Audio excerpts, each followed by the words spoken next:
पाहत राहा. चला तर मग आपण आपल्या स्टोरीला सुरुवात करूयात. अहो, मी अर्धा तासांपूर्वीच इथे चारा टाकला होता गुरांना. आता तो टाकलेला चारा पूर्ण खाणार नाहीत. दामिनी त्याला बोलतच डोक्यावर हात ठेवते. जणू काही खूपच मोठं काही कांड केलं असावं अनिलने. तिची ही प्रतिक्रिया बघून तर अनिलला हसायलाच येतं. माफ करा कलेक्टर मॅडम, माहीत नव्हतं तुमच्या लाडक्या नाजूक सर्जाला तुम्ही आधीच खायला घातलं आहे.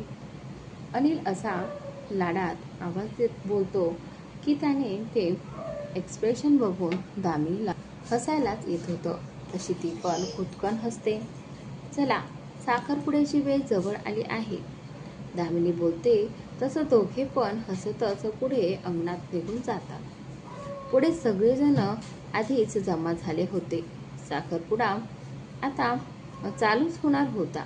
सगळ्यांना बचत दामिनी पटकन अनिलच्या हातातून हात काढून घेते.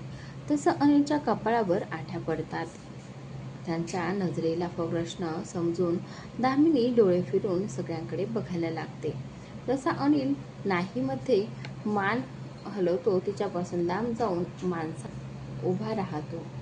त्यानंतर सगळे जे काही विधी आहे ते चालू होते. सगळं झाल्यानंतर भटची बुवा कोमल आणि रोहनला एकमेकांच्या बोटात अंगठी घालायला सांगतात. साखरपुडा अगदी निर्विघ्न पार पडतो. तसे सगळे पाहुणे मंडळी आणि काही गावकरी मंडपातच जेवायला बसतात. अनिल, अक्षय आणि राहुल, अजूनही काही गावातील मुलं पंक्तीला जेवण वाढत होते. यात पण अनिल सगळ्यांकडेच पर्सनली लक्ष देत होता. तर इकडे घरात बायकांची पंगत बसवली होती, जिथे दामिनी, ज्योती, अमृता, गोदावरी सगळ्याच होत्या. बघता बघता सगळं कार्यक्रम व्यवस्थित पार पडतो. सगळे पाहुणे मंडळी आणि गावकरी पण त्यांच्या घरी निघून गेले होते. आता फक्त घरातलेच लोक होते जे जेवायचे राहिले होते. त्यामुळेच भानुदास आणि आजोबांनी आता सगळ्यांनाच एकत्र जेवायला बसायला सांगितलं होतं. अगदी मज्जा मस्ती सगळ्यांनाच जेवत होते. सगळ्यांच्याच आग्रहाखातर आज भानुदास आणि त्यांचं कुटुंब एकत्र यादव वाड्यात राहणार होते आणि ते राहणार आहेत म्हणून आज रात्री यादव घरात पण मस्त गेम्स आयोजन करण्यात आलं होतं. आता रात्री धुमाकूळ होणार हे नक्की होतं. मज्जा येणार होती. पण या सगळ्या आनंदमयामागे एक दुःख असं होतं की दुसऱ्या दिवशी दामिनी जी आहे ती जाणार होती ट्रेनिंगला. दाखवत नसलं तरी अनिलच्या हसऱ्या चेहऱ्यामागचं दुःख सगळ्यांनाच कळून येत होतं.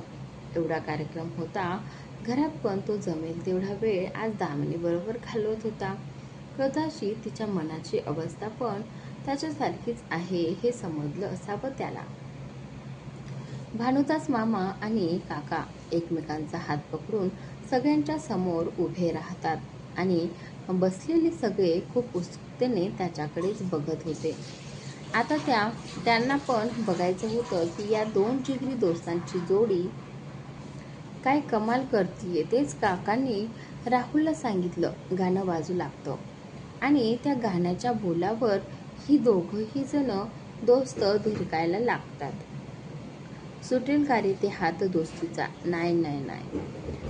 तर आता हे जे काही गाणं आहे ते तिथे लागू लागतं. दुपारचा कार्यक्रम व्यवस्थित पार पडल्यानंतर रात्रीचं पण जेवण हसत खेळत झालं होतं.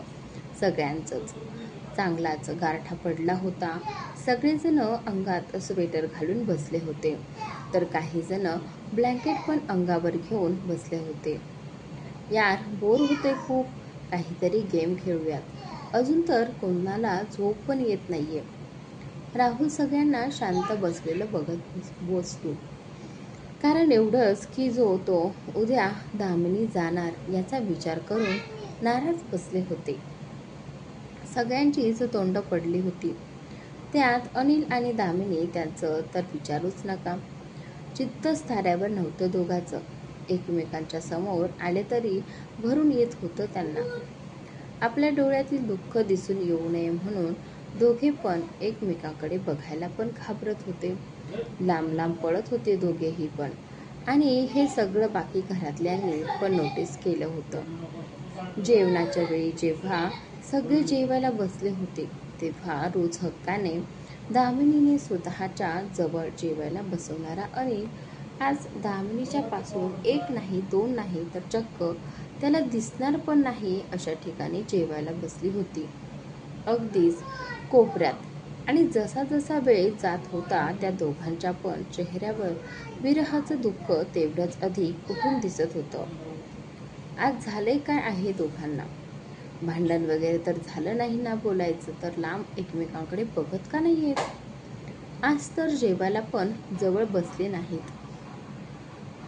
नाही तर दामिनी त्याच्याजवळ बसली नाही तर घर डोक्यावर घेतो ना हा बाकोबा.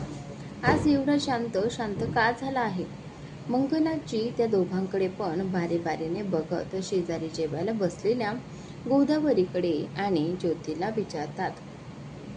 एकमेकांच्या डोळ्यात दुःख एकमेकांपासून लपवण्याचा निष्फळ प्रयत्न करत आहेत दोघं पण. त्यांना वाटते एकमेकांच्या समोर आले नाही तर होणाऱ्या वेदना ज्या आहेत ते त्यांना आणि आपल्याला समजणार नाहीत. एकमेकांना कमजोर पडताना बघायचं नाहीये म्हणून हा पर्याय निवडला आहे त्यांनी आजी, ज्योती बोलते. आणि तिचं बोलणं ऐकून गोदावरी पण हो मध्ये मान हलवतात. कमाल आहे हो या दोन पोरांची पण. काय म्हणावं यांना. जीव तर एकमेकांपासून एकमेकांशिवाय राहायला तयार नाही. वर्षभर कसं दम काढणार आहेत एकमेकांशिवाय देव जाणे. आजींना पण ज्योतीचं बोलणं पटलं होतं. तसं त्या पण त्यांची शंका बोलून दाखवतात. आई, अनिलचे एक ठीक आहे हो, त्याच्याजवळ आपण सगळे आहोत तरी त्याला सांभाळायला. पण दामिनी बिचारी ती एकटीच निघाली आहे हो. कशी सांभाळून घेईल पोर स्वतःला काय माहिती. गोदावरीला अनिलपेक्षा दामिनीची जास्त काळजी खात होती. त्यांचं बोलणं ऐकून आजी, ज्योती, सुषमा, अमृता, कोमल आणि राजश्री सगळ्याच त्यांच्याकडे एकटक बघू लागतात. जी आई माझं आणि माझं आणि करून थकायची नाही. तिला आता दामिनीशिवाय दुसरं कोणी दिसतच नव्हतं. सगळ्याच गोष्टीत दामिनी दामिनी आणि बस दामिनी. उठल्यापासून झोपेपर्यंत दामिनीशिवाय त्यांचं पान हलत नव्हतं. ज्या एकेकाळी तिचं तोंड बघायला तयार नव्हत्या. दामिनीच्या साध्या सरळ प्रेमळ स्वभावाने पाषाण हृदयी गोदावरीला पण मायेचा पाझर फुटला होता. कितीही बदलली होती गोदावरी. बाहेर राहुलने सांगितल्याप्रमाणे सगळे मिळून एक गेम खेळायचा ठरवतात. गेम असा होता की समोर एका भांड्यात काही चीट करून ठेवल्या होत्या. ज्यात एक एक शब्द लिहिलेला होता. सगळे गोल करून बसले होते. न माहितीये अनिल आणि दामिनी एकमेकांच्या समोरच आले होते. पण अजून पण ते एकमेकांकडे बघणं टाळत होते. राहुल आता गाणं चालू करतो आणि मोबाईल आजोबांजवळ ठेवतो आणि त्यांना न बघता कधीही गाणं बंद करायचा सांगून त्यांना जागेवर जाऊन बसवतो. गेम चालू होते. एकमेकांकडे कुशन पास करत होते एक एक करून. आणि जसं गाणं बंद झालं आणि त्याचवेळी कुशन ज्या व्यक्तीच्या हातात असेल त्याने पुढे पुढे येऊन चिठ्ठी काढायची आणि त्यात जो काही शब्द असेल त्यावरूनच मराठी गाणं म्हणायचं. तसं बघायला गेला तर गेम खूपच इंटरेस्टिंग होता. पहिल्या राऊंडमध्ये भानुदास मामाचं आऊट झाला होता. तसे सगळे मिळून त्याच्या नावाने ओरडू लागतात. दामिनी आणि अनिल पण त्यांचं दुःख बाजूला ठेवून सगळ्यांचा आनंद सामील होण्याचा पुरेपूर प्रयत्न करत होते. भानुदास मामा पुढे होत एक चिठ्ठी उचलतात तर त्यात दोन्हीवरून गाण्यावरून डान्स करायचा होता. तर भानुदास मामा हसतच तो शब्द सांगतात. सगळे त्यांच्यासाठी टाळ्या वाजवत होते. तर आजचा भाग इथे संपतो. पुढील भाग पाहण्यासाठी चॅनलला सबस्क्राईब नक्की करा. Thanks for watching.